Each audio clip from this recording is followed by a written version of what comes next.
yitwa Mugisha Moise, yari mu bakinnyi b'u Rwanda bazakina isiganwa ryo mu muhanda ryitwa Road Race muri shampiyona y'isi y'amagare mu cyiciro cy'abagabo. Akaba yavuyemo yavuyemo kuko yagiye kuvurwa ama infection mu menyo zikaba zatumye adashobora kwitoza.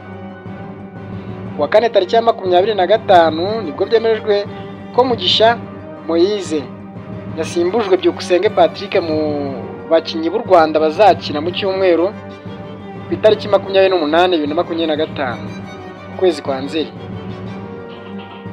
Muri Tour du Rwanda 2025 yabaye muri Gashyantare, Mugisha yakoze impanuka aragwa arababara amenyo abiri y'imbere, ariko akomeza gukina nk'ibisanzwe.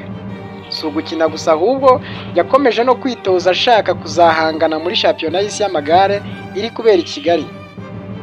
Anakina umunsi wa mbere ubanza aho abakinnyi basiganwaga n'ibihe mu bagabo bakuze Men Elite Individual Time Trio abo wa 31.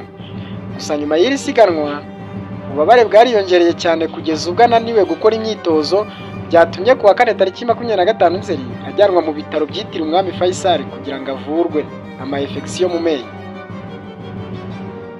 Mu kiganiro yagiranye n'abanyamakuru, Mugisha Moise yavuze ko uburwayi bwe yemeza ko ahubwo azashyira imbaraga mu isiganwa nyafurika rizakurikiraho kubera ibi by'uburwayi bwe.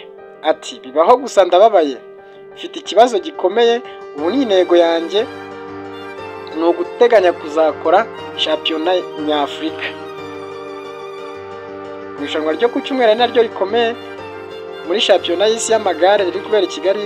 U Rwanda ruzaba rufitemo abakinnyi 6 aribo Manizabayo Eric, Masengesho Venker, Byukusenge Patrick, Muhoza Eric, Mundabera Eric na Sengiyumva Shemu. Mugisha Moise yari umwe mu bakinnyi b'Abanyarwanda bitezwe muri iri siganwa ryo ku cyumweru, none ntakibonetse kubera uburwayi.